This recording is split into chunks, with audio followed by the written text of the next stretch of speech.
evening and welcome. Hartford Christian School presents Anne of Green Gables. This is our first production of this kind in 3 years. Our last production was Father Knows Best. Some of you might remember 2019. And we were poised to do Pollyanna in 2020. Of course, COVID shut everything down.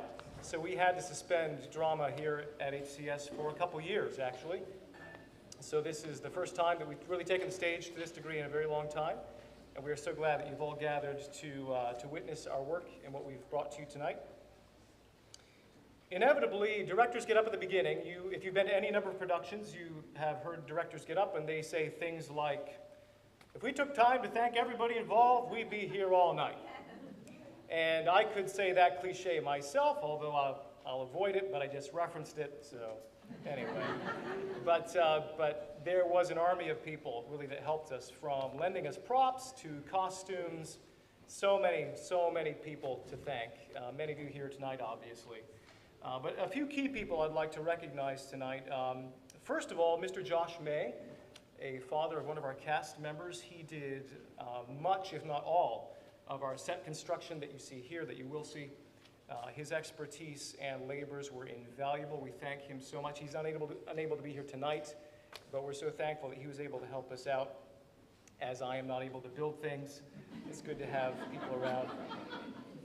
Mr. Mark Smith made our boat that you will see in Scene 13, Act 1, Scene 13. Mr. Mark Smith, a member of our church here, chose to make us, we asked him to make us a boat, and it's not an easy task, but he made it look the real part, so we're very thankful for his work there as well. And Mr. John Jenkins, as well, one of our school family's parents, made these lovely benches for us in the school scene also, so we thank him. So many man hours, so much expertise, and so much assistance to us. We thank you, gentlemen. Also, many thanks to Mr. Nathan Pittak. Nathan Pittak is an HCS grad who now works down in Greenville, South Carolina at Bob Jones University. He's involved full-time in their theater productions down there. And he came up late March, and he had a workshop with our cast members and really sharpened some of our skills, helped us as directors as well. So we are very, very grateful to Nathan for his work with us as well. Not sure if he's tuning in tonight, but we'd like to thank him also publicly too. Anne of Green Gables is a story that, of course, many of us are familiar with. When we made the announcement back in January that we'd be doing Anne of Green Gables, some cast members rejoiced because they were familiar with it and they loved it, and some they didn't know what Anne of Green Gables was. So, of course, they know it by now, as you might imagine. It's saturated our thinking. But Anne of Green Gables is a much-beloved story, published in 1908 by Canadian author Lucy Maud Montgomery, who you will see portrayed by Caroline Weifenbach, our narrator. Published in 1908, and it has really been translated into over 30 languages since then, and over 50 million copies in circulation. So a very popular, well-known story. If you're here tonight, I hope we portray it for you skillfully, that you can enjoy it as well. We're very glad that Michelle R. Davis has adapted this version as well. You might see her name on the front of your program. So what we are performing for you tonight is her adaptation of the Anne of Green Gables story. There will be a 20-minute intermission taking place at the end of Scene 13. So 20 minutes, you're welcome to venture into the lobby. Our 8th graders will be selling some goodies out there, so you can feel free to go support our 8th grade class with some fundraising efforts there as well. Well, this time, I will open us in a word of prayer, and we'll begin. Lord, we thank Thee for giving us this day, this one day of so many of our lives. We are so thankful for the days of small things, many of our days being days of small things. We thank Thee for life and all the enrichment that it brings to us by Thy hand. Surely, Lord, we are richly blessed. We thank Thee for Anne of Green Gables and this great story that we can bring to the stage. I pray that our cast members would do their best, that we would all glorify Thee. We thank Thee for our time together. We ask that Thou wouldst bless it. We pray these things in Christ's name. Amen. I hope you enjoy Anne of Green Gables.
Chapter 1, Mrs. Rachel Lynde is surprised. How shall I describe Rachel Lynde? Ah, yes, she was a very capable creature, one who could manage her own concerns and those of other folks in the bargain. Nothing escaped her all-seeing eye, which is why, on this sunny afternoon in early June, she noted something very unusual from her kitchen window.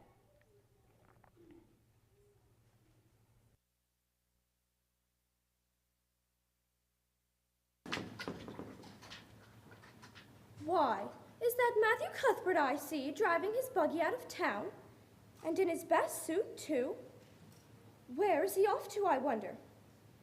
He doesn't generally go to town this time of year, and he never visits. He wasn't driving fast enough for a doctor, yet something must have happened to start him off. I'm clean puzzled, that's what. I'll just step over to Green Gables and find out from his sister where he's gone and why. I won't have a moment's peace until I know what has taken Matthew Cuthbert out of Avonlea today.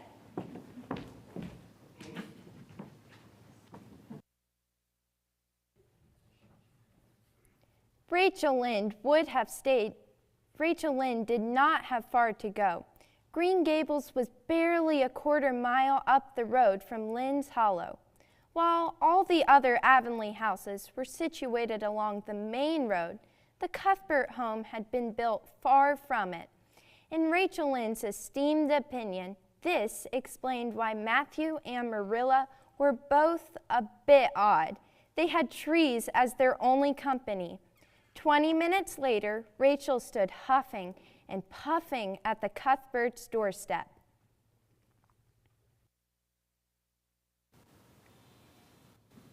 Come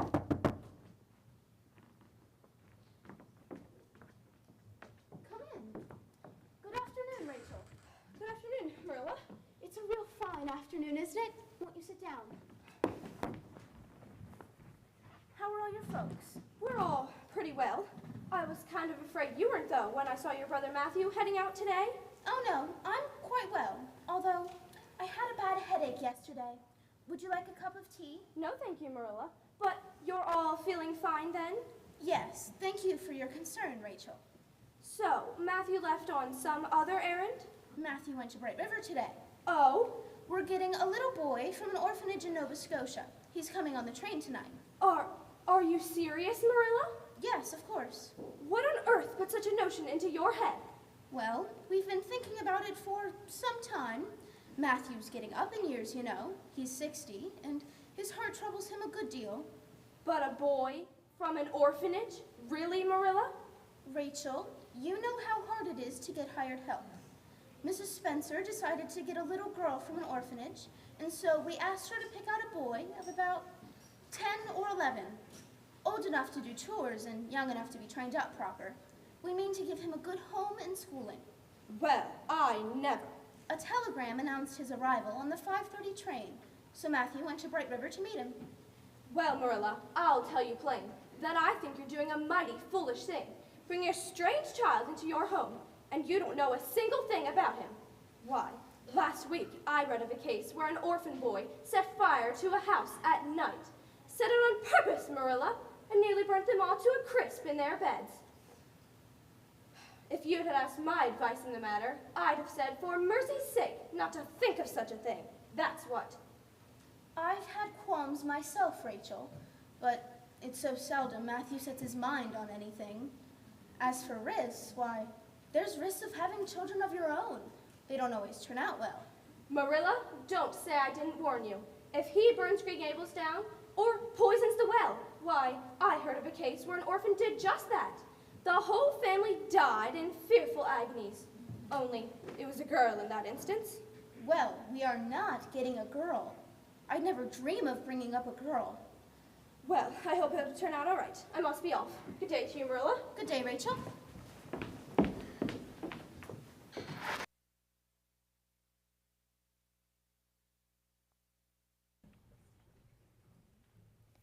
Rachel Lynde did not have far to go. Rachel Lynde would have stayed to inspect the Cuthbert orphan, but 2 hours was a long wait. Instead, she went up the road to tell the neighbors her news. Her news would make a sensation indeed, and Mrs. Rachel Lynde dearly loved to make a sensation.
Excuse me? Will the 5:30 train be along soon? The 5:30 train has been and gone half an hour ago. I was just locking up, but a passenger was dropped off for you, a little girl. I asked her to sit in the waiting room, but she preferred to stay outside. More scope for the imagination, she claimed. She's a case, I would say. I'm not expecting a girl. It's a boy I've come for. Mrs. Spencer was to bring him over from Nova Scotia. Guess there's some mistake. Mrs. Spencer got off the train with that girl and gave her into my charge. She said you'd be along presently. I don't understand. Well, I dare say you better ask the girl. She'll explain. She's got a tongue of her own, that's for sure. Good night.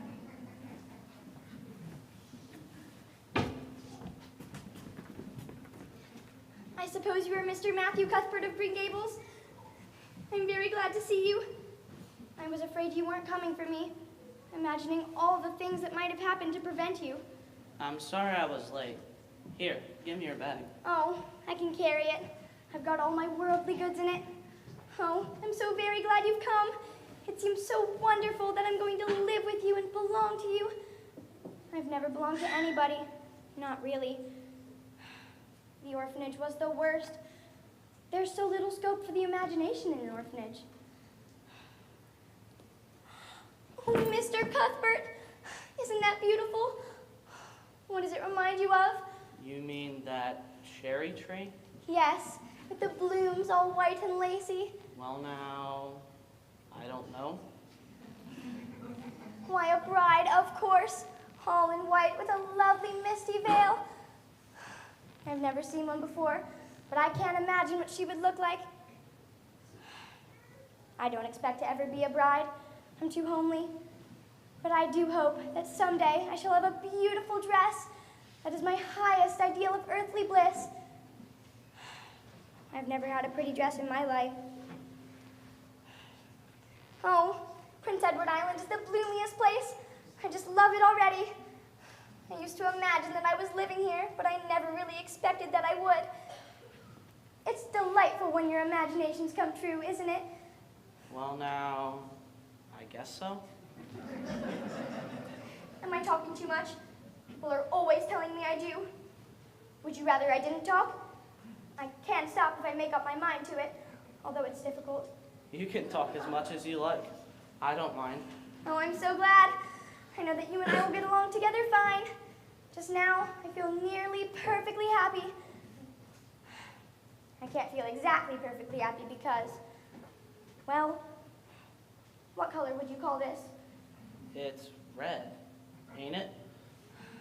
Yes, it's red. Now you see why I can't be perfectly happy. I can imagine away my freckles, green eyes, and skinniness, but I cannot imagine my red hair away. It will be my lifelong sorrow. Have you ever imagined what it must be like to be divinely beautiful? Well now, no, I haven't. Which would you rather be if you had the choice? Divinely beautiful, dazzlingly clever, or angelically good? Well, now, I don't know. Neither do I. I can never decide. One thing's certain, I'll never be angelically good. Well, now, we ought to be going. Marilla will be waiting. Oh, it seems as if I'm in a dream. I've pinched myself so many times today to see if this was real, but it is real, and I'm very nearly home.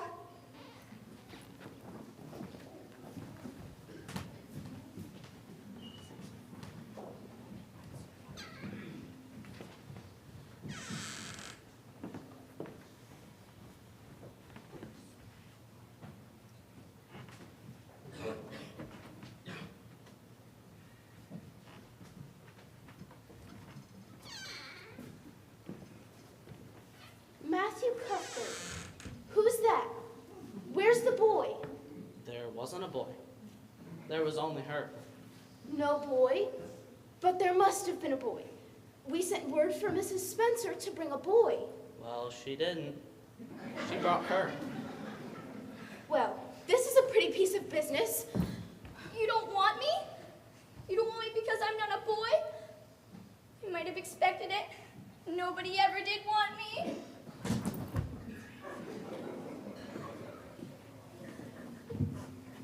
Well, there's no need to cry so about it. You would cry too if you came to a place that you thought was going to be home, but then found out they didn't want you because you weren't a boy. Oh, this is the most tragical thing that ever happened to me. Well, don't cry anymore. You'll have to stay here while we investigate this matter. What's your name? Will you please call me Cordelia? Call you Cordelia. Is that your name? No, it's not exactly my name, but I would love to be called Cordelia. It's such a perfectly elegant name. I don't know what on earth you mean, child. If Cordelia isn't your name, what is? Anne Shirley. Oh, but please do call me Cordelia. Anne is such an unromantic name. Unromantic? Fiddlesticks. Anne is a good, plain, sensible name. I've always imagined that my name was Cordelia, but if you must call me Anne, will you please call me Anne spelled with an E? What difference does it make how it's spelled? Oh, it makes such a difference. A-N-N-E looks so much more distinguished. If you'll only call me Anne spelled with an E, I shall try to reconcile myself to not being called Cordelia. Very well then, Anne spelled with an E. Can you tell us how this mistake happened? We sent word for Mrs. Spencer to bring a boy. Were there no boys at the orphanage? Oh yes, there were plenty of boys, but Mrs. Spencer said distinctly that you wanted a girl. You don't know how delighted I was. I couldn't sleep all last night for joy. I'm gonna go put the horse in, Marilla.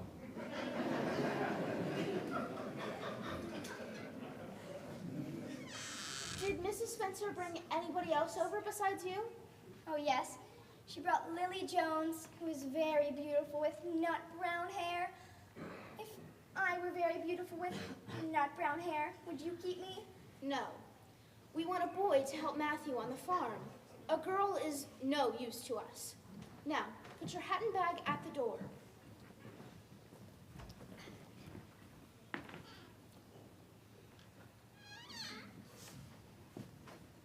I'll prepare some tea. Oh, I can't eat. I'm in the depths of despair. I guess she's tired, Marilla. Best put her to bed. I suppose you have a nightgown? Very well then. Bring your bag upstairs. The first room to your left is where you'll sleep tonight. Well, this is a fine kettle of fish. That girl will have to be sent back to the orphanage. I suppose so. You suppose so? Well, now, she's a real nice little thing, Marilla. It'd be a pity to send her back when she's so set on staying here. Matthew Cuthbert, you don't mean to say we ought to keep her? Well, now, no. I suppose not. I suppose we could hardly be expected to keep her. I should say not. What good would she be to us? It might be some good to her. I can see plainly that you want to keep her. Well now, she's a real interesting little thing, Marilla. You should have heard her talk coming from the station. Oh, she can talk all right. I don't want a girl. Even if I did, she isn't the style I'd pick out. There's something I don't understand about her. Nope, she's got to go back. I could hire a boy to help me, and she could be company for you. I'm not suffering for company, Matthew, and I'm not keeping her. Well now, as you say, of course, Marilla, I'm going to bed.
The next morning, Anne awoke to cheery sunshine pouring through the bedroom window.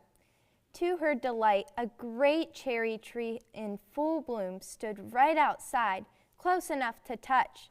For a moment, she felt a sudden thrill of delight as she took in the beauty of Green Gables. Then came the horrible remembrance. The Cuthberts didn't want her.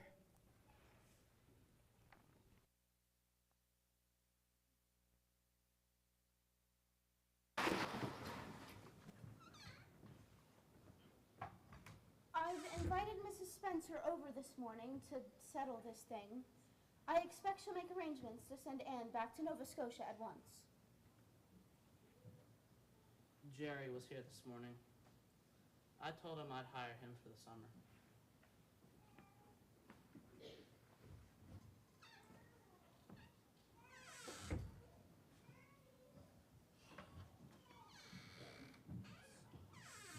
You've taken care of those breakfast dishes, have you?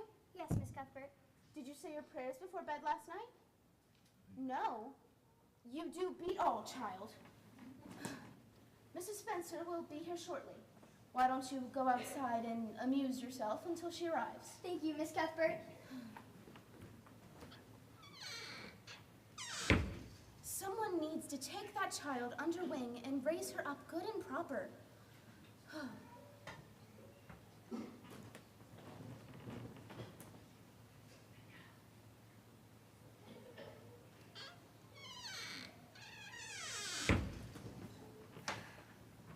What's the matter now? Oh, I don't dare go out. There's no use getting acquainted with Green Gables when I'm to be torn from it. It will just make the leaving harder. Well, why don't you tell me about yourself? And I don't want any of your imaginings. Just stick to plain facts. Well, there's not much to tell. What I imagine about myself is so much more interesting. Facts only. Well, I was 11 last March. My parents were high school teachers in Bolingbrook, Nova Scotia. They died of the fever when I was 3 months old. And who raised you after that? Mrs. Thomas, our cleaning lady. I had no living relatives and nobody wanted me, even then. It seems to be my fate. How long did you stay with Mrs. Thomas? Until her husband got killed by a train. His mother took them in, but she didn't want me. That's when Mrs. Hammond took me to care for her 8 children. Well, how did you end up in the orphanage then? When Mr. Hammond died, they sent me there. I was there 4 months before Mrs. Spencer came. I see. And were these women, Mrs. Thomas and Mrs. Hammond, good to you? They meant to be. They had a good deal to worry about, you see. It's difficult to have a drunken husband, and having twins 3 times in a row is very trying. But I'm sure they meant to be good to me. Some preserves with your scone, Anne. Oh, that'll be Mrs. Spencer.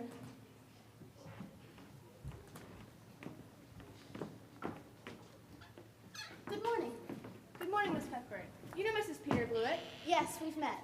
And how are you, Anne? As well as can be expected, thank you. Please, have a seat.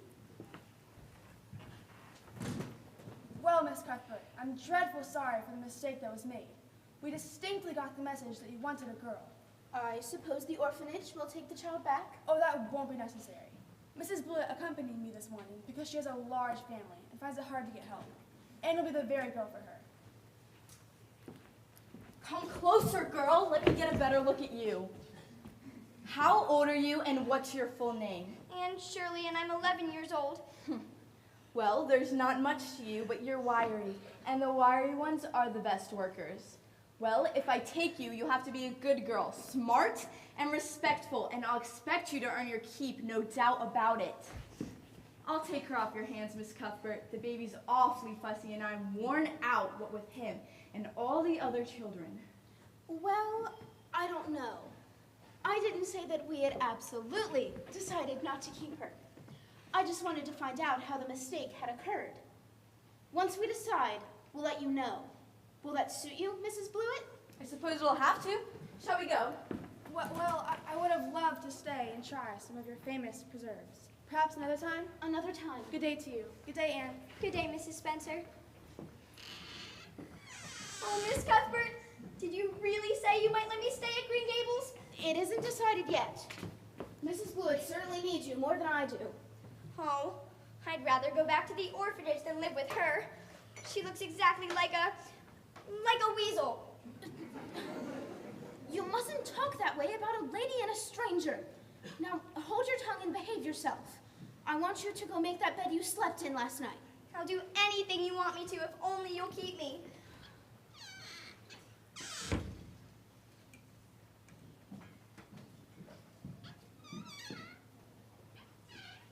Who was that leaving with Mrs. Spencer just now? Mrs. Peter Blewett. She's offered to take Anne off of our hands to help with her kids. I wouldn't give a dog I like to that Blewett woman. I don't fancy her style either, but it's that or keeping Anne ourselves. And since you want to keep her, I suppose I'm willing. Well now, Marilla. I've never brought up a child, but I'll do my best. She needs someone to raise her properly. So, as far as I'm concerned, Matthew, she may stay. I reckoned you see it in that light, Marilla. Now, Matthew, you're not to go interfering with my methods. You leave me to manage her. You can have your way, of course, Marilla. Only be as good and as kind to her as you can, without spoiling her.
Anne settled quickly into life at Green Gables. 2 weeks later, Rachel Lynde finally arrived to inspect the Cuthbert orphan. An illness had kept her from visiting, but as soon as she was able, she hurried up to Green Gables, bursting with curiosity.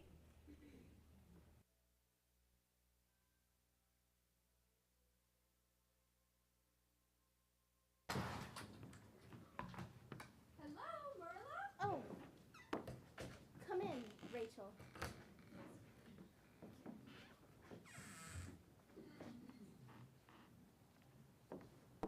We haven't seen you about lately. Oh, I've had the flu. I'm sorry to hear it. It's not quite flu season, is it? Well, no, but this one put me flat in bed, aching all over.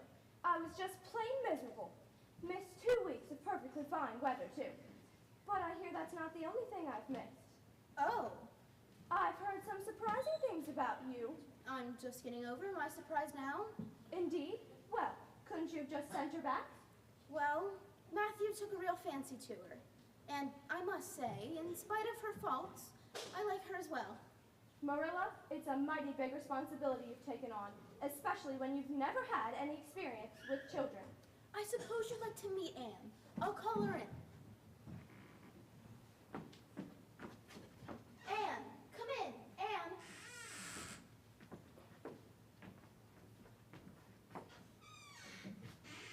Anne, take that dreadful flower concoction off immediately. Gracious child. Well, they didn't pick you for your looks, that's for sure. She's terrible skinny and homely, Marilla. Come here, child, and let me have a look at you.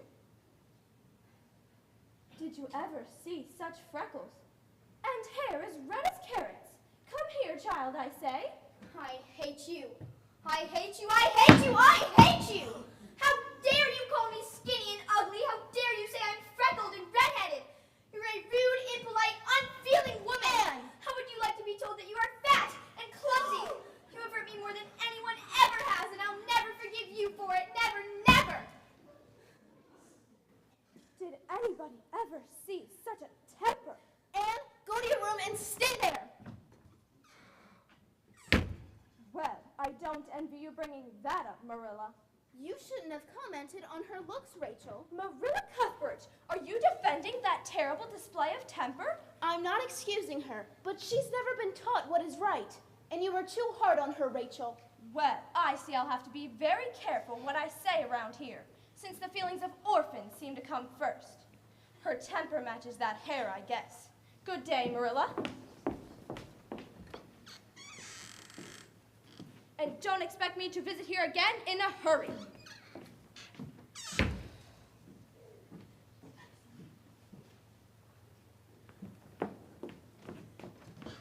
Anne? Anne, come down here. What a way to behave, Anne. Aren't you ashamed of yourself? She hadn't any right to call me ugly and redheaded. You hadn't any right to speak in such a fury. I was thoroughly ashamed of you. When she said those things, something just rose right up and choked me. Well, you've made a fine exhibition of yourself. Mrs. Lynde will have a nice story to tell, and she will tell it. It was dreadful of you to lose your temper like that, Anne. How would you like to be called skinny and ugly? I'm not defending what she said. Rachel is too outspoken. But you must go over and apologize for your bad temper and ask for forgiveness. Oh, I can never do that. You can lock me up in a dark, damp dungeon with snakes and toads and feed me only bread and water. And I'll not complain. Only I cannot ask Mrs. Lynde to forgive me. Well, we're not in habit of locking people in dungeons, especially since they're rather scarce in Avonlea. But apologize to Mrs. Lynde, you will, and you'll stay in your room until you agree to it. I shall have to stay there forever then.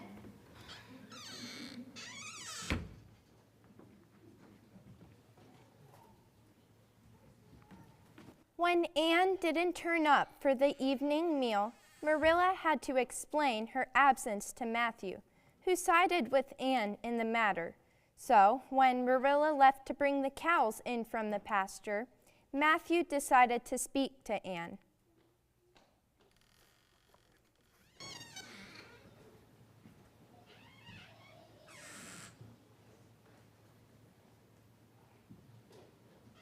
Anne, could you come down here for a moment?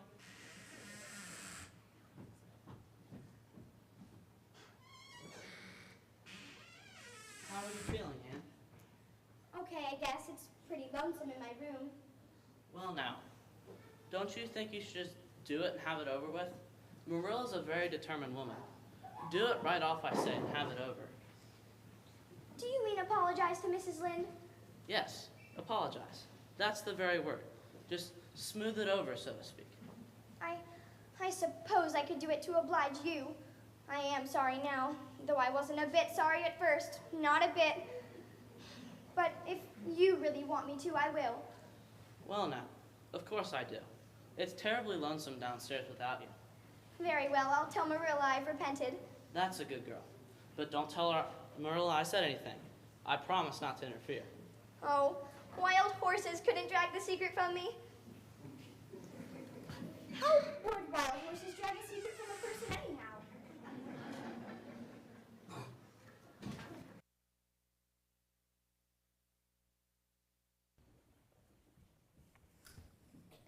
When Marilla returned, Anne announced that she was ready to apologize to Mrs. Lynde. So, after dinner, Marilla took Anne directly to Mrs. Lynde's to apologize.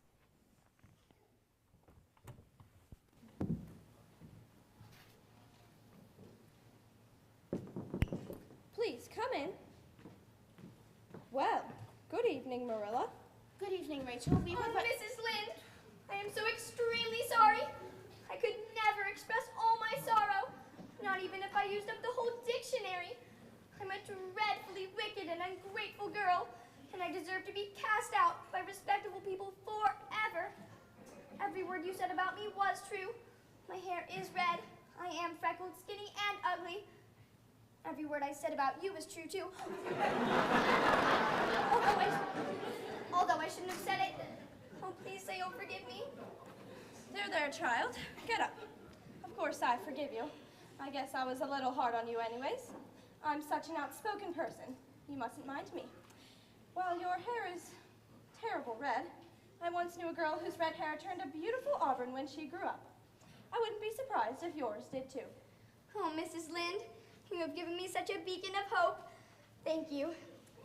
Now, why don't you go out and pick a bouquet of those June lilies in the garden? Yes, I'd like that. She's a real odd little thing, but she may turn out all right. On the whole, Marilla, I kind of like her.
I think I'll call this next chapter A Solemn Vow and Promise, in which Anne meets her first friend, Diana Barry, her first real friend, that is, to replace the others that only existed in Anne's rich imagination.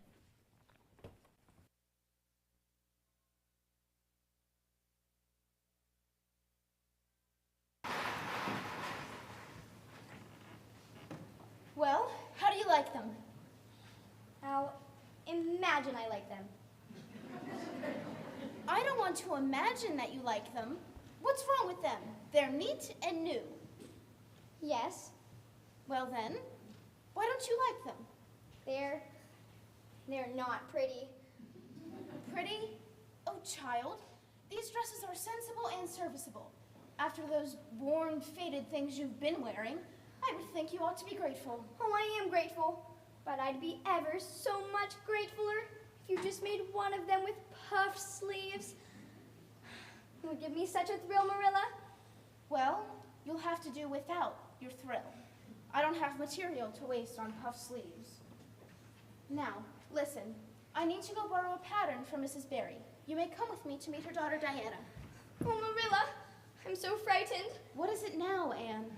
What if Diana doesn't like me?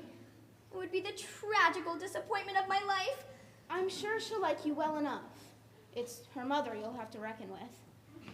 Just be polite and well-behaved, and don't go off on any of your startling speeches. Now, come along.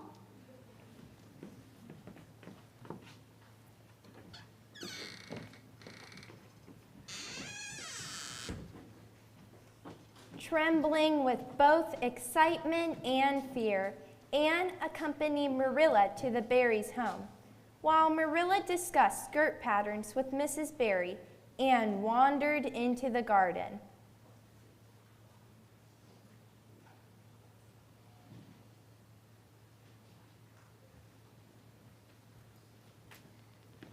Hello?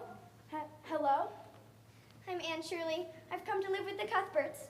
I know. In fact, I think everyone in Avonlea has heard of you thanks to Mrs. Lynde. I'm Diana Barry. Oh, Diana, do you think you could like me a little? Enough to be my bosom friend? Well, I guess so. I'm awfully glad you came up to live at Green Gables. There are no girls nearby to play with, and my sisters are too young.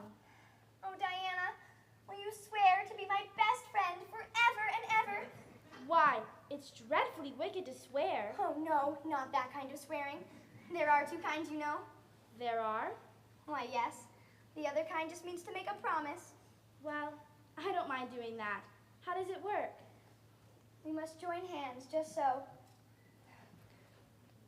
It ought to be over running water, but we'll just have to imagine it. All right. I'll say the oath first.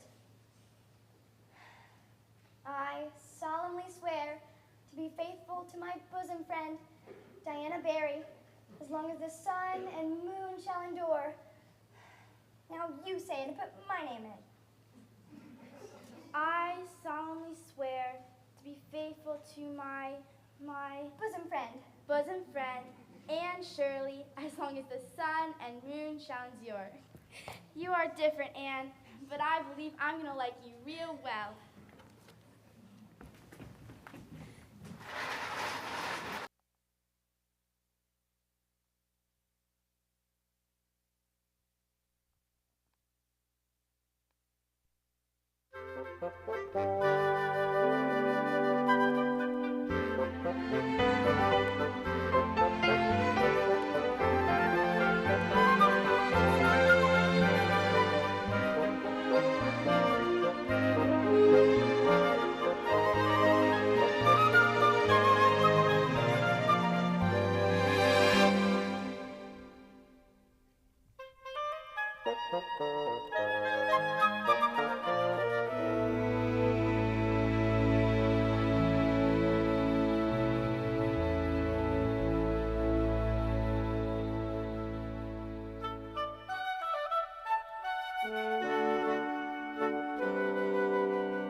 For the rest of the summer, Anne and Diana were inseparable, filling their days with endless adventures. But as September approached, Marilla grew anxious about sending Anne to school. She was such an odd girl, and she wondered if she would get along with the other children, and how on earth she had managed to hold her tongue during school hours. When September finally arrived, it brought with it new adventures, new friends, and even a few new enemies. I've titled this chapter, A Tempest in the School Teapot. Our best Gilbert Blythe will be in school today. He's been visiting his cousins in New Brunswick, and he only came home Saturday. He's awfully handsome, Anne, and he teases the girls something terrible. I'll be sure to watch out for him. You'll have to. Gilbert's 14, and he's used to being head of the class. You'll have some competition now. I'm glad. I couldn't really feel proud keeping ahead of 9 and 10-year-olds. Oh, here's Mr. Phillips now.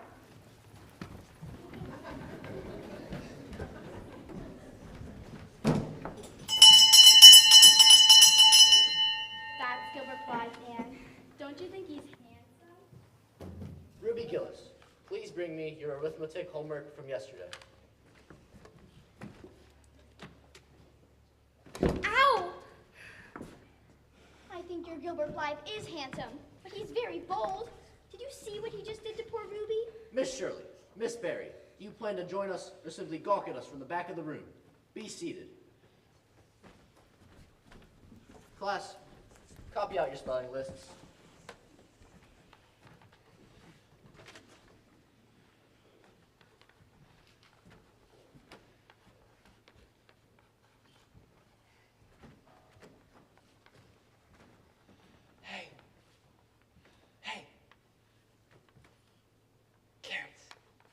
Carrots. You mean, hateful boy! How dare you! And Shirley, what is the meaning of this? Mr. Phillips, it's my fault. I teased her. I'm sorry to see a pupil of mine display such a temper. And go stand in front of the board.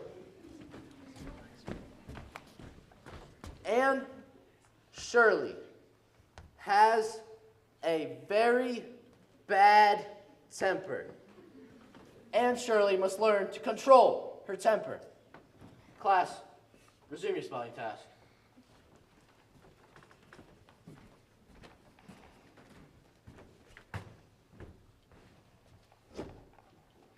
Mr. Phillips, I'm sorry to disturb your class, but the school inspector is early and he wishes to speak with you. Yes, thank you, Miss Barry. Please tell him I'll be right out. Class, you are dismissed for recess. Anyone returning late will be punished. Temper, temper, Anne. I guess it's true what they say about redheads. Come on, Ruby.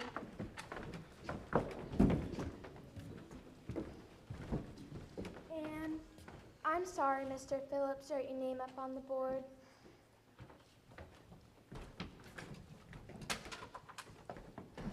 Come on, Gil. Go on ahead, Charlie. I'll meet you down by the brook. All right, but don't be long.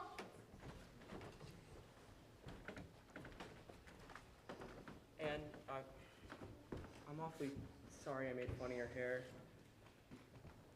Please don't be mad at me for keeps now. All right then, I'll give you time to cool off.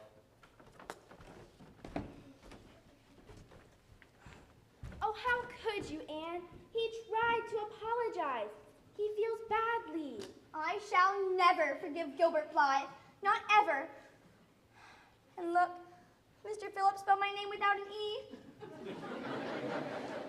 Oh, the iron has entered my soul, Diana. But you mustn't mind Gilbert. He makes fun of all the girls. He laughs at my black hair and calls me Crow. And he's never apologized for it either. It's not the same thing, Diana. Gilbert Blythe has hurt my feelings excruciatingly. Let's go and join the others for recess, and you can forget all about it.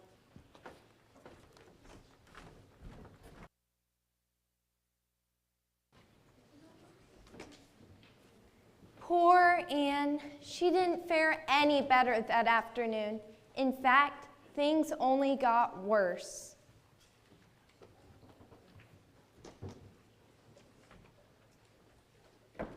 It's Anne trouble. She'll be in deeper by this afternoon. Why do you say that, Josie?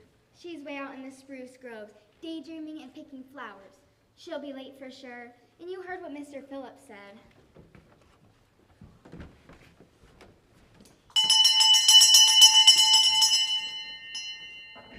Where's Anne? I thought she was right behind us. I thought she was too. I'm afraid she's lost track of time.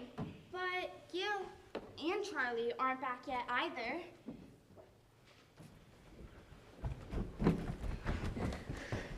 Oh, Diana, he was so romantic in the groves. And Shirley, it seems you wish to make a spectacle of yourself today, and a tardy spectacle at that. Take those flowers out of your hair and trade places with Charlie Sloane. You may sit with Gilbert Blythe for the remainder of the day. Did you hear what I said, Anne? Do you really mean it, sir? I assure you I do. Now obey me at once.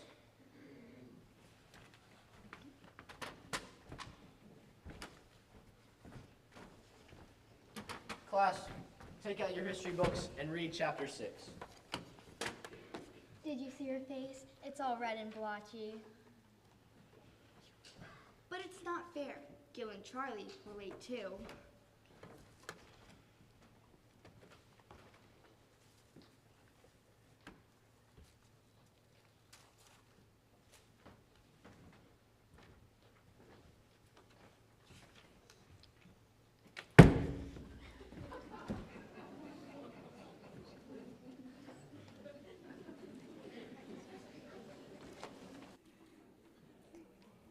The afternoon hours dragged on sluggishly, and by the end of the school day, Anne had made an important decision.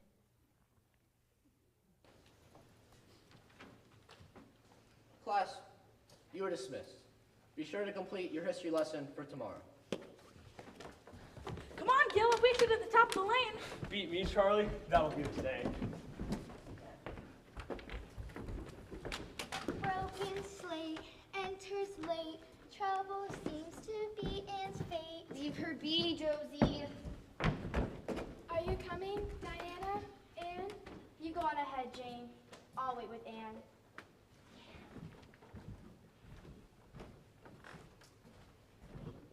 I'll expect much better behavior from now on, Miss Shirley. Good day, Diana. Good day, Mr. Phillips.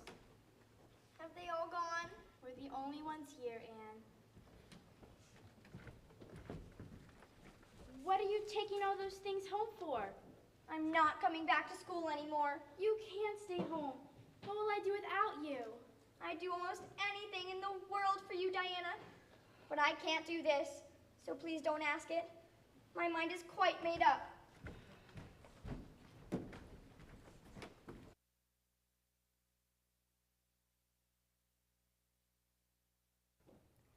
And stay at home she did. Anne learned her lessons on her own, did her chores, and played with Diana in the chilly evenings. But whenever she met Gilbert Blythe, she passed him by with icy contempt. In spite of his many efforts to appease her, and Diana's efforts as peacemaker, Anne had made up her mind. Alas, Anne was a natural for finding trouble, and her next set of woes had nothing to do with her red hair. After inviting Diana for tea at Green Gables, she accidentally got her friend drunk, mistaking Marilla's currant wine for raspberry cordial. The result? Well, see for yourselves.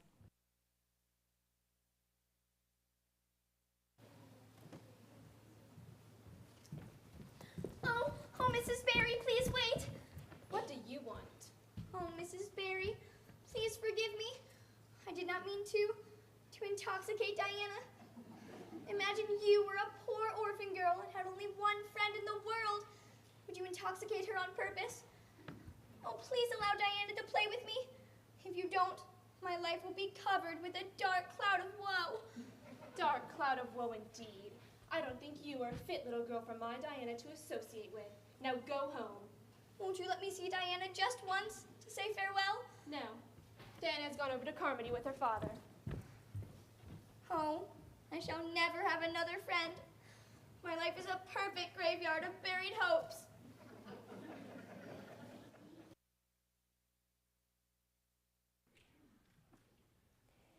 The next day, Anne surprised Marilla by announcing that she was returning to school. It was all she had left, she said, now that her best friend had been torn from her. On the school playground the next day,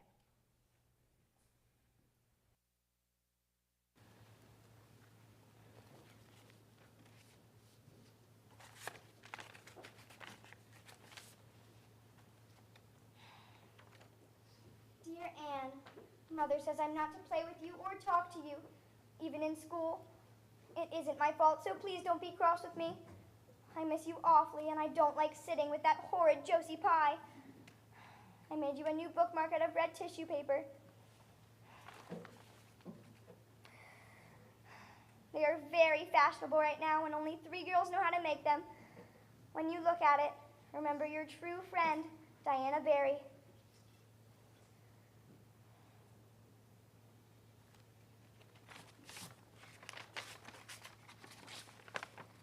My dear Diana, of course I am not cross with you because you must obey your mother. Our spirits can commune. Our spirits can commune?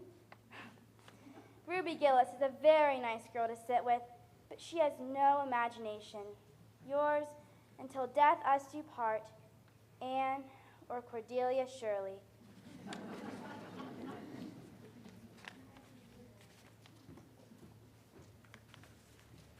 Anne threw herself into her studies, determined not to be outdone by Gilbert Blythe.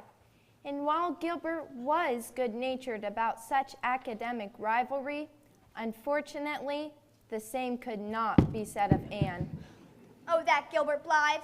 He shall taste the bitter sting of defeat. In January of that year, Providence intervened. Anne was given the opportunity to redeem herself in Mrs. Barry's eyes when she saved the life of Minnie Mae, Diana's youngest sister. Well, Mrs. Barry, that little redheaded girl they have with the Cuthberts is as bright as they make them. She saved your baby's life. Would have been too late by the time I got here. I know it, Dr. Blair. For a child her age, she has unusual skill and presence of mind. You're very fortunate she was here. I'm eternally grateful to Anne Shirley. If I had known Minnie Mae was so ill, I never would have gone to town. But I'm truly thankful Anne was there. I never saw anything like her when she was explaining the case to me. She knew exactly what to do. Well, as there's no need for me, good day to you, Miss Barry. Good day, Doctor. I was wrong about that Anne Shirley. It seems I must set things right with her.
such news. Tomorrow is Diana's birthday and she's invited me to a concert. And then I'm to stay overnight. Oh, I feel so excited. Well, you can calm down then because you're not going. But Marilla. You are better off at home in your own bed. Concerts are nonsense and little girls should not be allowed to go to such places. But it's very respectable, Marilla. And it's such a special occasion. Diana only has one birthday per year. You heard what I said, didn't you? Now, take off your boots and coat and head up to bed. It's past 8.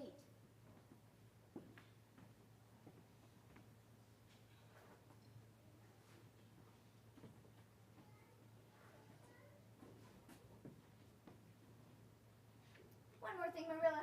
Mrs. Barry said we could sleep in the spare room bed. Just think of the honor. Your little Anne being put in the spare room.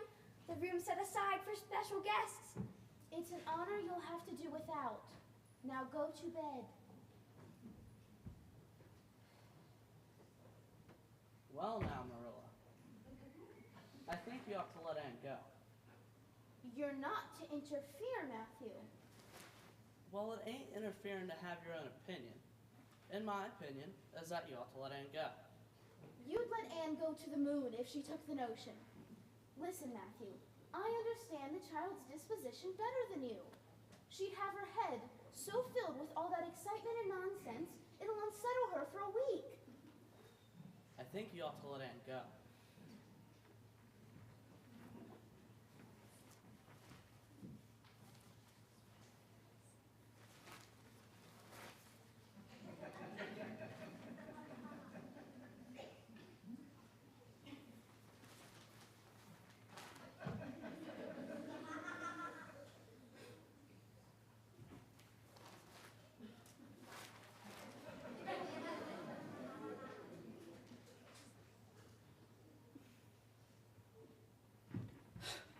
Very well then, she may go, since nothing else will please you.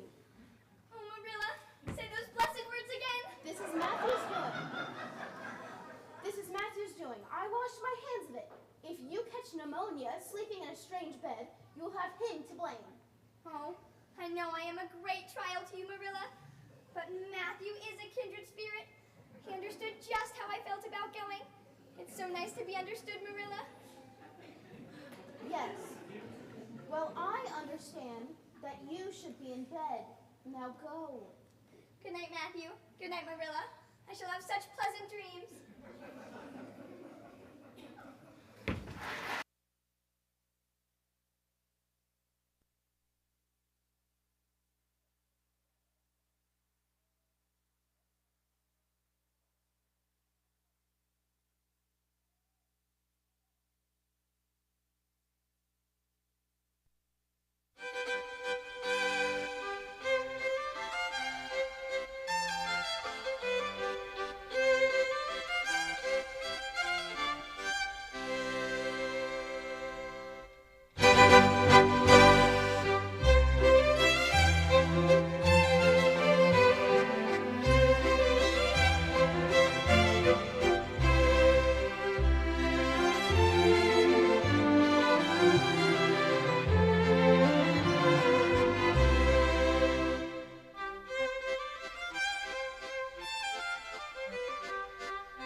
As Marilla predicted, Anne's excitement caused her to perform poorly at school the next day.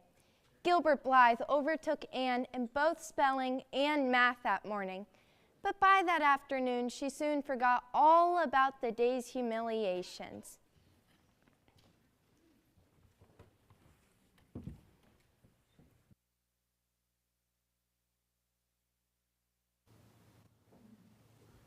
Oh, Diana, wasn't the concert a delightful time? How splendid to recite in front of others. Do you think we'll ever be asked to recite? Of course.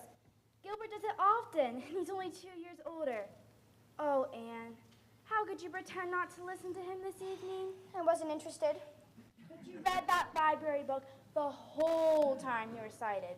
And when he came to the line, there's another, not a sister.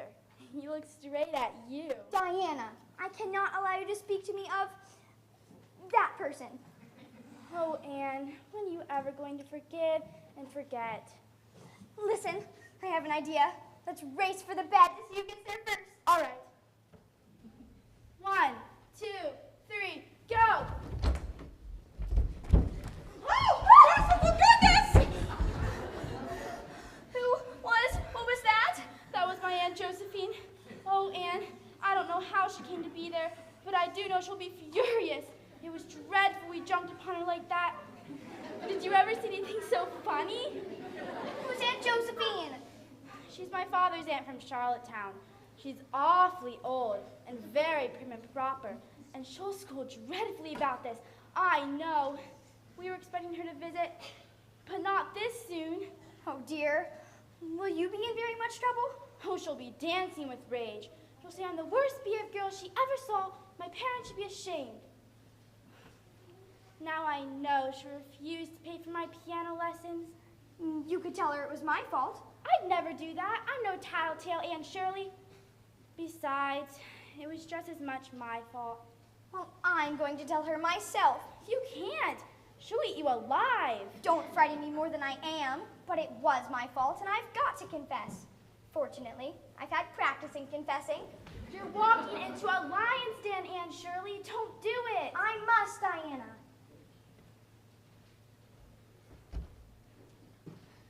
Hello, Miss Barry? Who are you? I'm Anne of Green Gables, and I've come to confess. Confess what? It was my fault about jumping on you in the bed. I suggested it. I mean, we didn't know you were in the bed, so you must forgive Diana, Miss Barry. Oh, I must, hey? I'd like to think Diana did her share of jumping. But it was only in fun, and I think you ought to forgive us now that we've apologized. And please let Diana have her music lessons. Do you know what it's like to be awakened out of a sound sleep after a long journey by two big girls coming to bounce on you? Oh, I don't know, but I can't imagine. I'm sure it was very disturbing. Disturbing indeed. But then there's our side of it. What do you mean? Well, do you have any imagination, Miss Barry? Put yourself in our place. We didn't know you were in the bed, and you nearly scared us to death. And then we couldn't sleep in the spare room bed as promised. It was to be such an honor. Well, my imagination is a little rusty. It's been so long since I've used it. And I dare say your claim to sympathy is just as strong as mine. You're right. It all depends on how we look at it. Come, sit down and tell me about yourself, Anne girl. Oh, Miss Barry, you really are a kindred spirit after all. Although you don't look very much like one.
The next fall, a new teacher arrived at Avonlea School. Miss Stacy quickly won her students' hearts with her innovative teaching style. That winter, she organized a school concert, and her students were soon caught up with the excitement and preparations. As for Anne, she found herself yet again trying to convince Marilla of the merits of attending concerts.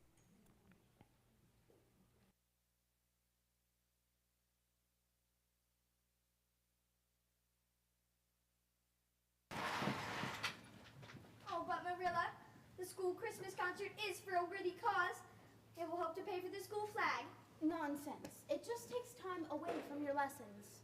But a flag will cultivate a spirit of patriotism, Marilla. She has a point there, Marilla. Fiddlesticks. Having fun is more likely the motivation than patriotism. The school Christmas concert will be wonderful. You'll see. Diana is going to sing a solo, and I'm in 2 dialogues. Oh, I just tremble to think of it. But it's a nice, thrilly kind of tremble. Thrilly trembles? Ugh, good grief. I'll be glad when all this fuss is over and you can settle down. With your head so stuffed full of all that nonsense, there isn't room for anything else. I have to go practice upstairs. Oh, and don't be alarmed if you hear me groaning. I have to groan heart-rendingly in one of my dialogues. It's really hard to get up a good, artistic groan, Marilla. Well now, I guess it's gonna be a pretty good concert. Stuff and nonsense.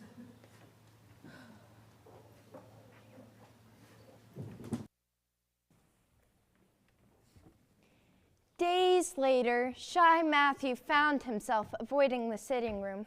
It was full of Anne's lively school friends practicing for the Christmas concert.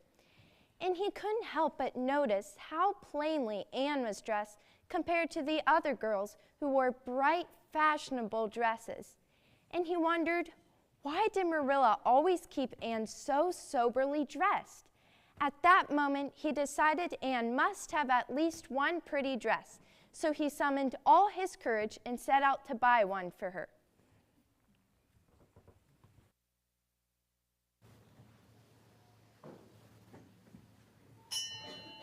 What can I do for you this evening, Mr. Cuthbert? Hello, Miss Harris. Is, Mr. Lawson in? I, usually deal with him. Not today, sir. Can I help you? Well, now, have you any, any garden rakes? Garden rakes. In the middle of December? Well, I'll see if we have one left in the back.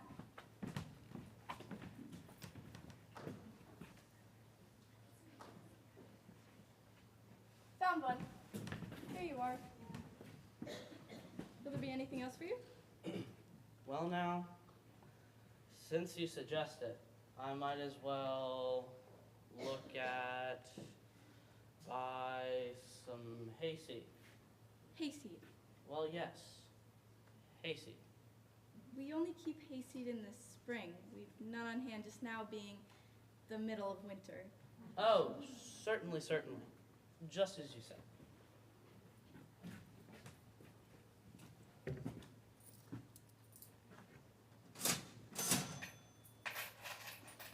Well, now, if it isn't too much trouble, I might as well look at, buy some sugar. White or brown? Well, now, brown, I guess. How much? How about 20 pounds? Here you are. 20 pounds. That's a lot of brown sugar. Is that everything for you? Yes, thank you. Oh, yes, I'll be right with you. Well, good evening, Matthew. Planning on doing some gardening? No, I'm, just stocking up for spring. Rachel, could I ask you a special favor? By all means, Matthew. What is it? Would you mind picking out a pretty dress I could give to Anne for Christmas? To be sure I will. Have you something particular in mind? No? I'll just go by my own judgment then. I just saw some real pretty fabric over at William Blair's store. Perhaps you'd like me to make it up for you too? That way it'll stay a surprise for Anne. I'm happy to do it. I like sewing. I'm much obliged to you, Rachel. And if it isn't too much trouble, would you mind having the sleeves made, in that new way they're wearing them? Puff sleeves? Of course. Don't worry a speck more about it, Matthew. I'll make it up in the very latest fashion. Why, thank you kindly, Rachel. It'll be a real satisfaction to see that poor child wearing something decent for once. Honestly, the way Marilla dresses her is positively ridiculous. I've ached to tell her so a dozen times. I'm sure Anne must feel the difference between her clothes and the other girls. But to think of Matthew taking note of it, that man is waking up after being asleep for over 60 years.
Christmas morning unveiled a beautiful white world.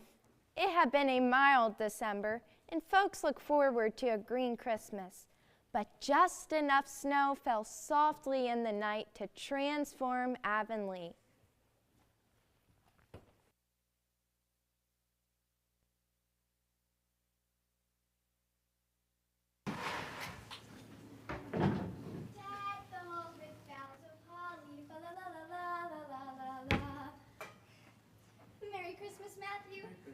Merry Christmas, Marilla. Merry Christmas. Oh, I'm so glad it's a white Christmas. Any other kind doesn't seem real, does it? It's so beautiful outside, Dad. Why, Matthew, is that for me?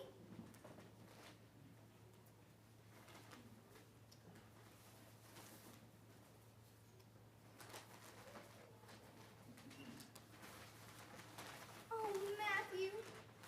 It's a Christmas present for you, Anne.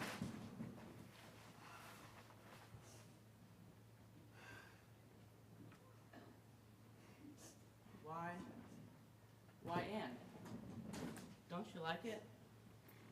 Well, now. Like it? Oh, Matthew, it's perfectly exquisite. Oh, I could never thank you enough. Look at those sleeves. To me, this is a happy dream. Let's have tea, shall we? I don't think you needed that dress, Anne, but since Matthew got it for you, so you take good care of it. Oh, I can't eat after such an exciting moment. I'd rather feast my eyes on this dress.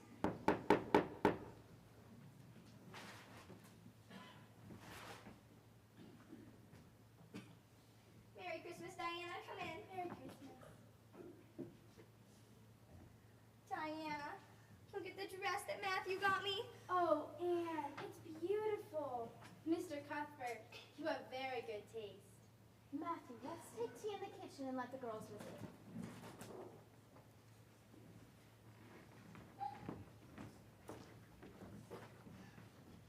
This is for you, Anne. It's from my Aunt Josephine. Go on, open it. For the Ann girl, Merry Christmas. Oh, Diana, this is too much. I must be dreaming. I call it providential. Now, you won't have to borrow Ruby's slippers to play the part of the Fairy Queen at the concert tonight. Let's go upstairs so I can try on my dress with the shoes.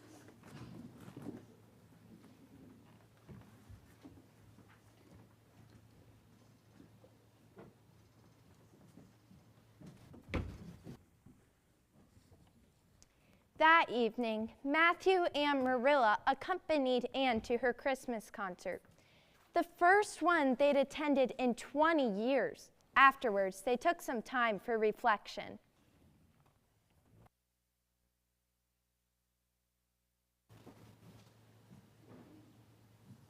Well, now, I guess our Anne did as well as any of them in that Christmas concert. Yes, she did. She's a bright girl, Matthew. And she looked real nice, too. I was proud of Anne tonight, though I'm not going to tell her so. I was proud of her, too. And I did tell her so before she went upstairs. Well, now, I guess she'll be needing more than that Avonlea school by and by. There's plenty of time to think of that. Though, it struck me tonight, how she's grown. I suppose we could send her to Queens after a spell, but there's lots of time yet. Well, now, there's no harm in thinking it over. Things like that are all the better off for lots of thinking over.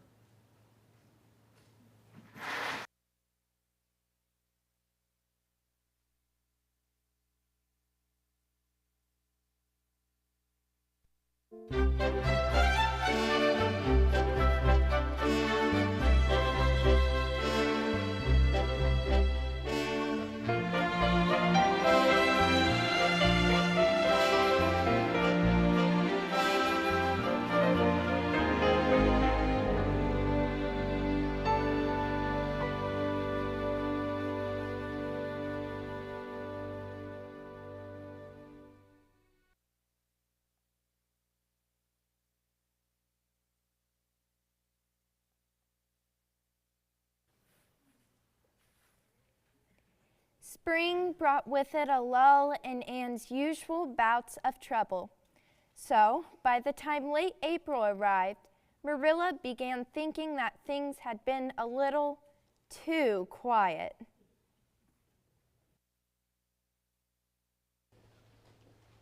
Anne, where are you? Oh, goodness, Anne, I've been looking for you everywhere. Have you been asleep? No. Are you sick then? No. Anne Shirley, whatever is the matter? Get up this minute. Look at my hair, Marilla. Anne Shirley, whatever have you done to your hair? Why, it's green. I thought nothing could be as bad as red hair, but green hair is 10 times worse. Oh, Marilla, I'm in the depths of despair. Tell me how this happened. I dyed it. Dyed it? What were you thinking, Anne? And why on earth would you choose green? But I didn't mean to dye it green, Marilla. He said it would turn my hair a beautiful raven black, and then it wouldn't wash out. How could I doubt him? Who are you talking about? Why, the peddler that was here this afternoon. I bought the dye from him. A pet? Oh, well, I hope your eyes have been opened to where vanity has led you. Oh, Marilla, what shall I do? People have pretty well forgotten my other mistakes, but I'll never live this down. And Marilla, I cannot face Josie Pye. Oh, how she'll laugh. Well, there's nothing else to do but cut it off. If it won't wash out, there's no other way. Come along, let's get the scissors. Oh, I'm the unhappiest girl in all of Prince Edward Island.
The summer of Anne's 13th year was filled with fascinating sports around the Berries Pond.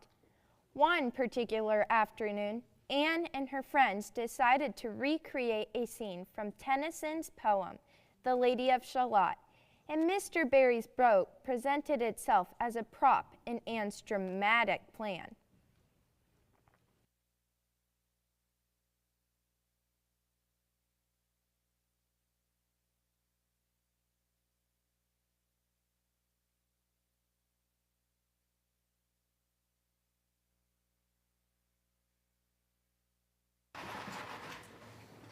Of course, you must be the fair lily maid, Anne. I never had the courage to float down there. Nor I. I don't mind sitting in a boat, but to lie there flat and pretend that I'm dead, I just can't.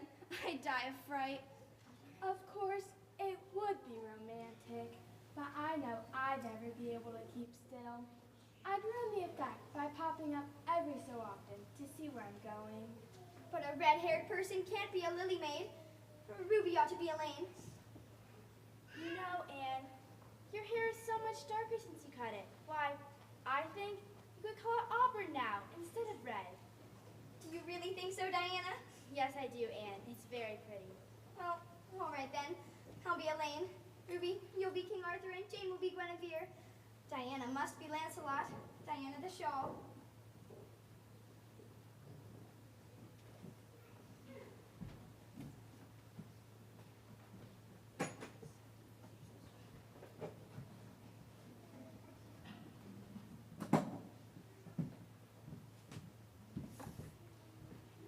Oh, she really does look dead. You know, Mrs. Lynde says that play acting is really wicked. Ruby, you mustn't talk about Mrs. Lynde. It spoils the effect. Jane, you arrange this. It's silly for Elaine to talk when she's dead. All right. Now she's all ready. Diana, you begin. Sister, farewell forever. Farewell, sweet sister. Now push off. Let's go on ahead. We'll watch for her as she passes under the bridge. Oh, I'm sinking. Where are my oars? Left on shore, of course. I need to get to that post.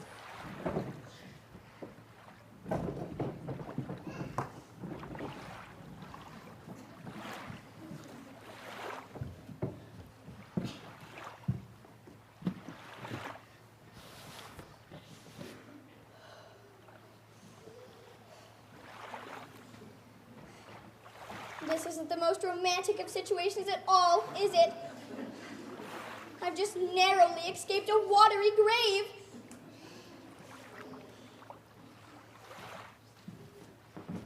Any sign yet of our lily maid? No, but she should be here by now, shouldn't she?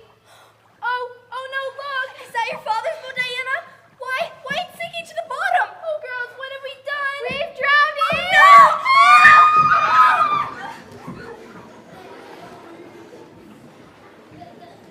Where are those girls? Why haven't they come for me? I can't hang on to this post much longer.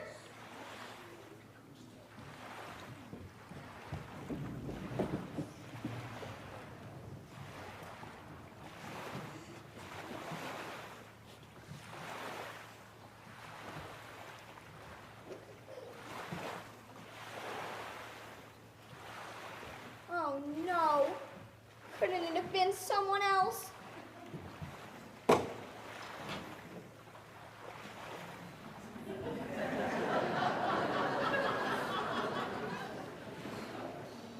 And Shirley, how on earth did you get there?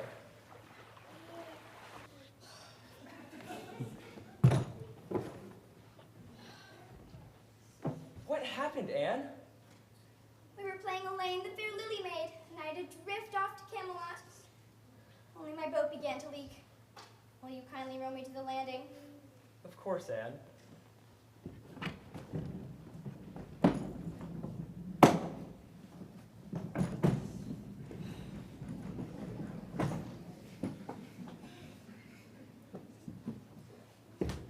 much obliged to you. Anne, wait.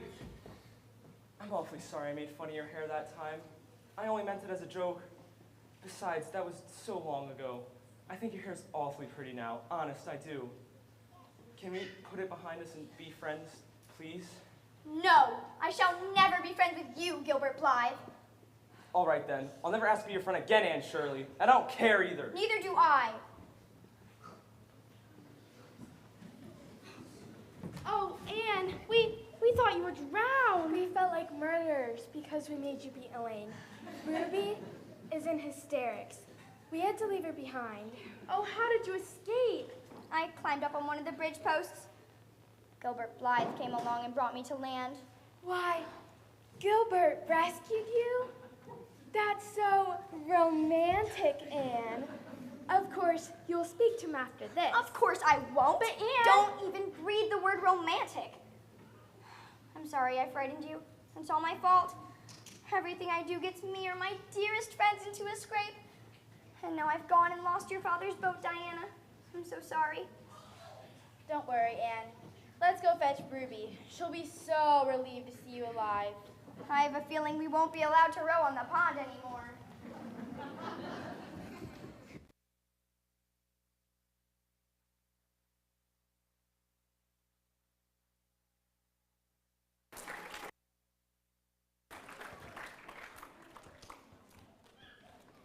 When that afternoon's events became known in both the Barry and Cuthbert households, the news was met with great dismay and concern.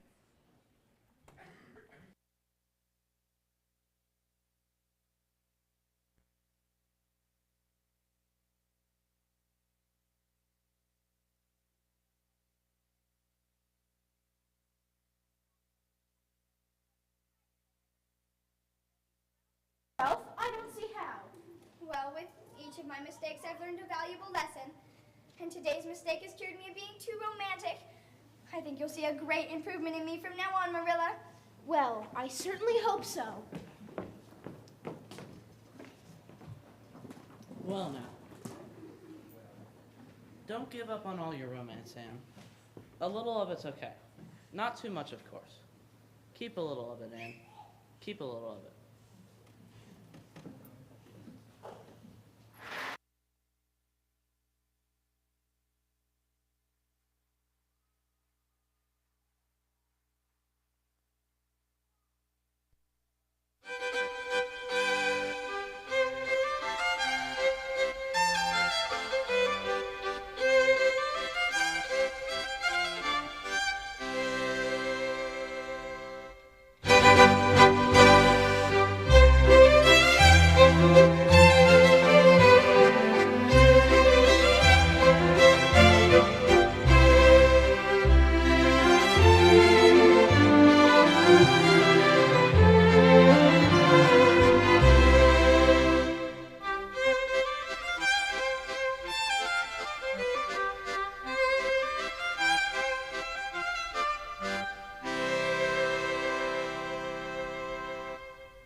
As Anne grew older, life grew calmer around Green Gables. When Marilla realized that Anne had become a young woman, it seemed to her to have happened overnight. Soon, Anne had finished at Avonlea School and was awaiting the results to her entrance exam to Queen's.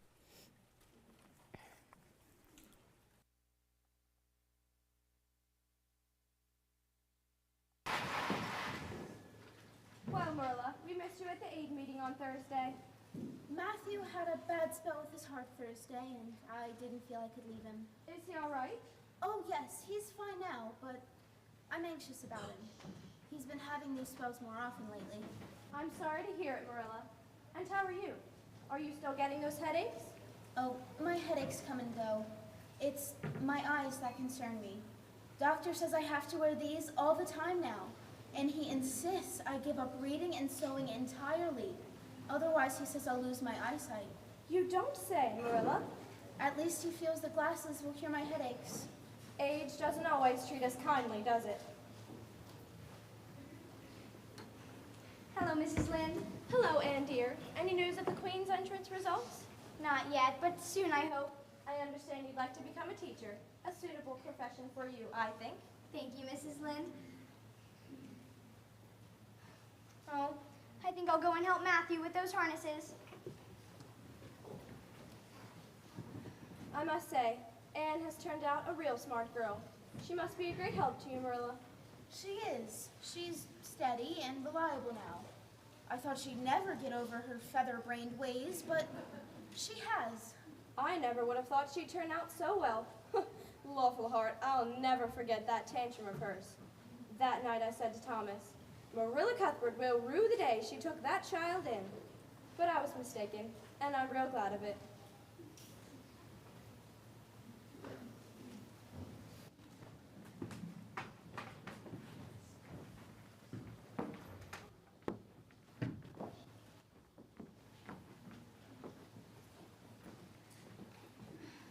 You've been working too hard today, Matthew. Why won't you take it easy? It's only that I'm old and keep forgetting it, Anne. If I'd been that boy you sent for, I'd be able to help you so much now. Well now, I'd rather have you than a dozen boys, Anne. Just mind you that, rather than a dozen boys. Anne! Hello, Diana. What do you have there? You've passed. Passed the very first. You and Gilbert both. You're tied. But your name is first. Oh, I'm so proud. Well now, I always said it. I knew you could beat them all easy. You're my girl. My girl that I'm proud of. Won't Miss States be pleased? You've all passed. Jane and Ruby did pretty well. They're halfway up. So did Charlie. Josie Pye just scraped by with 3 marks to spare. But just wait. She'll put on airs like she was first. Oh, I'm just dazzled inside. I want to say 100 things and can't find the words. Excuse us, please, Matthew. I want to go inside and tell Marilla and Mrs. Lynde. Well now, I guess she ain't been much spoiled. And putting in my occasional 2 cents did no harm. She's been a blessing to us, that's for sure. There was never a luckier mistake than that which Miss Spencer made. No, not a mistake. It was Providence.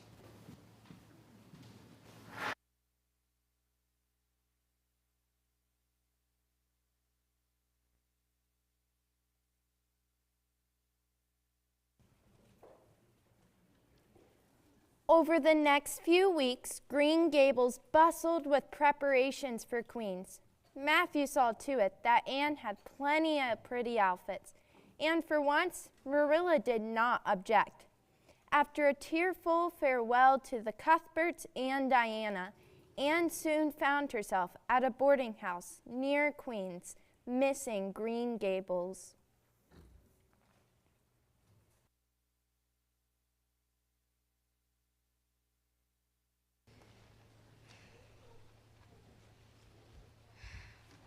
I won't cry. It's silly and weak. Hi, Josie. I'm glad you came up. Hi, Anne. Isn't this town great? After poky old Avonlea, it's a wonder I existed there for so long. You've been crying. Not really. You shouldn't cry, Anne. It isn't becoming. Your nose and eyes get red, and then you see all red. Why, thanks, Josie. That's comforting. Isn't our French professor so handsome? His mustache would give you collops of the heart. Say, Anne, have you got anything to eat? I'm literally starving. That's why I stopped by. I suppose Marilla would load you up with cake. Otherwise, I would have gone to the park with Frank Stockley to hear the band play. I've some of Marilla's lemon pound cake.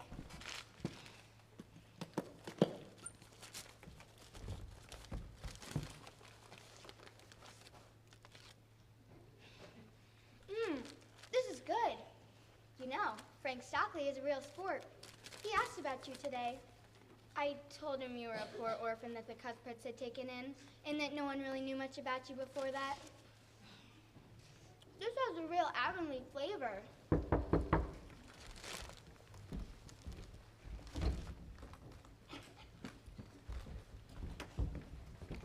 Hi, Anne. Oh, hi, Josie.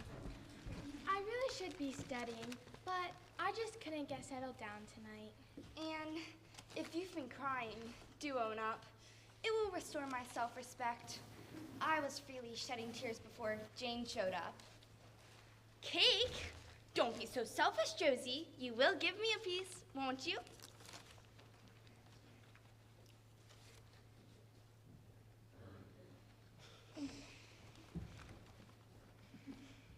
Will you try out for the gold medal, Anne?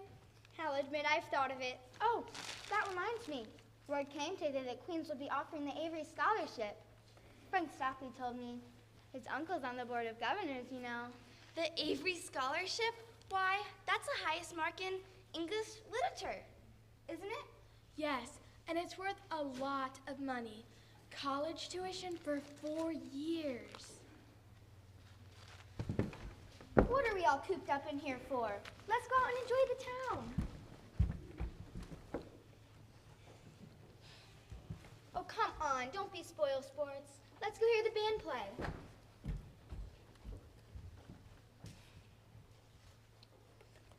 All right, we might as well. Let's go, girls.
Miss Stacy had advised both Anne and Gilbert to take up second-year work at Queens.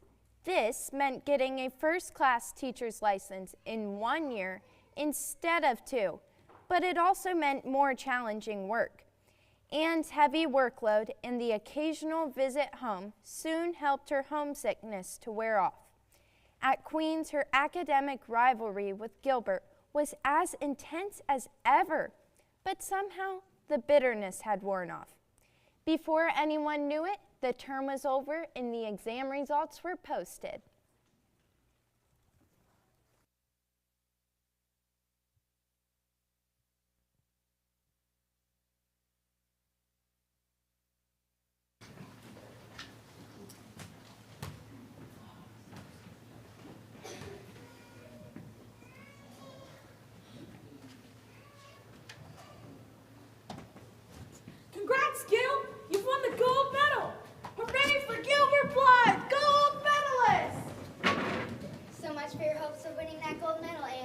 I'll see you around, girls. I want to find out how Frank Stockley did on his finals. Well, I'm happy for Gilbert. He deserves it. Oh, Jane, I haven't the moral courage to look for myself. I'll wait here while you check the results. 3 cheers for Anne Shirley, winner of the Avery Scholarship. Oh, won't Matthew and Marilla be pleased? I must write to them straight away.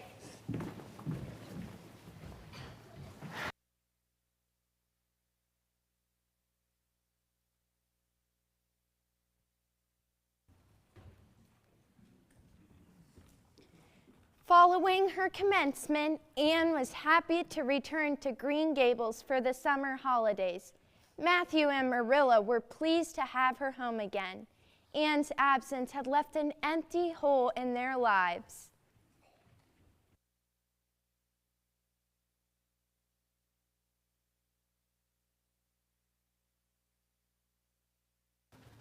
To take a first-class license in only 1 year and win the Avery Scholarship, I bet you're glad we kept her, Marilla. It's not the first time I've been glad. You do like to rub things in, Matthew Cuthbert.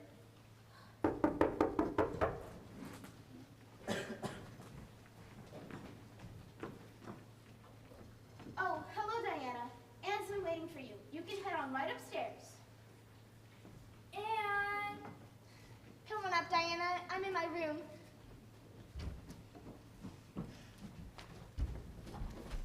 Oh, it's so good to have you home, Anne. You don't know how I've missed you. It's good to be home, Diana. I guess you won't be teaching now that you've won the Avery? No, I'm going to Redmond in September. Jane and Ruby are going to teach, though. And so will Gilbert Blythe. He has to earn his way through college. His father can't afford to send him. I've also heard that Gil has applied for the teaching position at Avonlea School. Can you imagine that? Anne, I've come to tell you that I'm going over to Mrs. Lynde's. I've heard some worrisome news about the Abbey Bank, and I wanted to talk with her about it. I heard it was shaky. I've heard that too. Matthew's been real worried about it. Every penny of our savings is in that bank. But you girls have a lovely visit, and help yourselves to tea and scones downstairs. Thank you, Miss Cuthbert. Is Matthew not well, Anne? I've noticed he works just as hard, even though he has a hired man to help him. No, he's not, Diana. Marilla says he's had some bad spells with his heart, and he pushes himself too hard. Come on, we can chat over tea in the kitchen.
But that summer, sorrow's shadow fell upon Green Gables. Matthew Cuthbert never recovered from the news that the Abbey Bank had failed. He died instantly of a heart attack. The news of Matthew's passing spread quickly through Avonlea. Soon friends and neighbors, young and old, came calling on errands of kindness. Afterwards, Anne and Marilla found themselves very alone at Green Gables.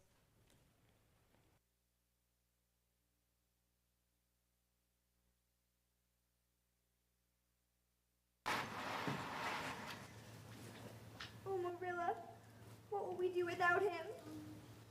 We have each other, Anne. I don't know what I'd do if you weren't here, if you'd never come. Oh, I know I've been strict, even harsh sometimes, but you mustn't think I didn't love you as well as Matthew did. It's never been easy for me to speak from the heart. I love you as dear as if you were my own flesh and blood. And you've been my joy and comfort ever since you've come to Green Gables. I've always known you loved me, Marilla. It just wasn't your way to say it. And now I'll have to think of selling Green Gables. Sell Green Gables? Marilla, you can't sell Green Gables. There's nothing else to be done, Anne. If my eyes were stronger, I might manage with hired help. But now I may lose my eyesight altogether. As for savings, every cent of it went out with that bank. But Marilla... You'll be provided for with that scholarship, Anne. I'm truly grateful for that. And Mrs. Lynde will let me board with her, so I won't be lonely. Well, you won't have to be lonely, Marilla. I'll be with you. I'm not going to Redmond. Not going to Redmond? What do you mean? I'm not going to take the scholarship. I decided days ago. Surely you don't think I'd leave you alone in your trouble after all you've done for me, Marilla. I can't let you sacrifice for me, Anne. Nothing would hurt me more than losing Green Gables. So you see, there is no sacrifice. Mr. Barry wants to rent the farm, so it's not a worry for you. And I'm going to teach at Carmody School. Of course, it's not as close or convenient as Avonlea School, but the trustees have already promised it to Gilbert Blythe. Anne, I can't let you give up your ambitions. I'm just as ambitious as ever, Marilla. Only I've changed the object of my ambitions. I'm going to be a good teacher and study for college at home. After I left Queens, my future stretched out before me like a straight road. Only now there's a bend in it.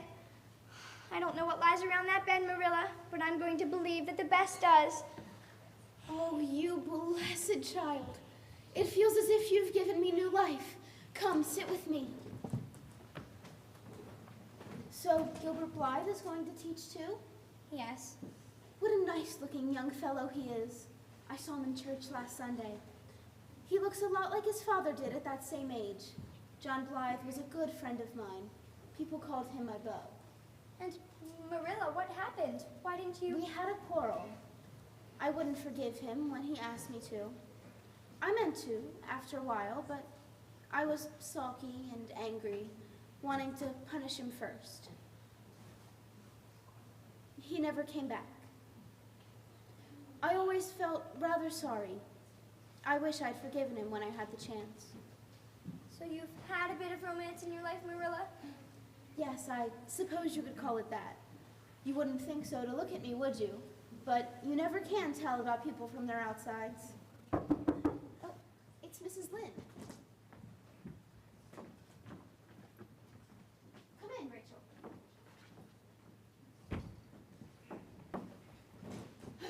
It's good to sit down. I've been on my feet all day, and I'm plumb tuckered. Well, I just came over to give you the news, Anne. What news? The trustees at Avonlea have decided to give you the school. Oh, Mrs. Lynde, but I thought they'd already promised it to Gilbert Blythe. So they did. But as soon as Gilbert heard that you'd applied for it, he withdrew his application and suggested they accept yours. Of course, he gave up the school because he knew how much you wanted to stay with Marilla. I must say, I think it was real kind and thoughtful of him. That's what. Self-sacrificing, too. He's now taken a position at White Sands where he'll have to pay his room and board. I don't feel I ought to take it. I mean, Gilbert shouldn't have made such a sacrifice for me. Of course you will. You won't do him any good to refuse it. He's already signed the papers with the White Sands trustees. Excuse me, Mrs. Lynde. Marilla, I think I'll go out for a bit of a walk. I need time to think. Well, Marilla, I ought to be going. I just came over to give Anne that news. I'll walk you part of the way. I could use some fresh air.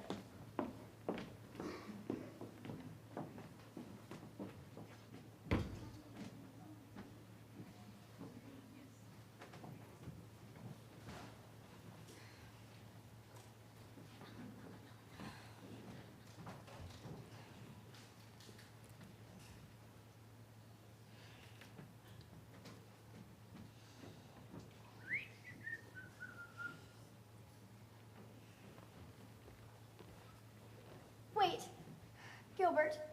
I want to thank you for giving up the school for me. It was very good of you, and I want you to know that I appreciate it. It wasn't particularly good of me at all, Anne. I was happy to help you in some way. Are we going to be friends after this? Have you really forgiven me my old fault? Gilbert, I forgave you that day by the pond. Although I didn't know it then, I confess I've been sorry ever since. Well, I'm glad you finally come around. We were meant to be the best of friends. Come on, I'll walk you home.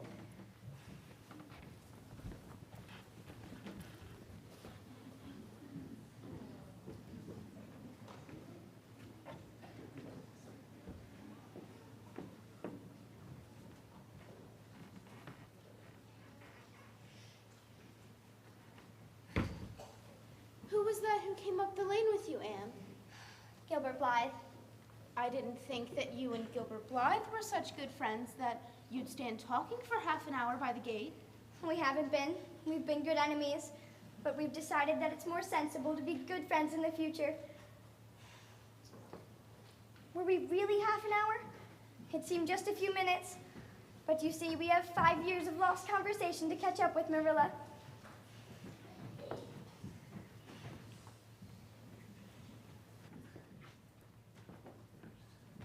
And that evening, as the stillness and comfort of twilight surrounded Green Gables, Anne Shirley happily considered that bend in the road and its many possibilities. And all is right with the world. The end.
Well, now,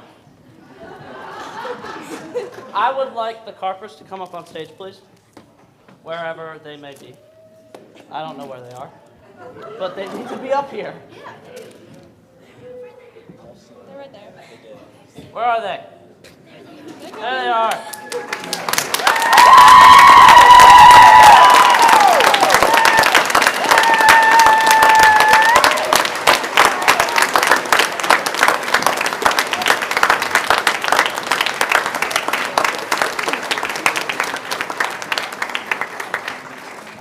We, as a cast, would like to thank the Carpers for all their hard work they put into this production. So, One more round of applause for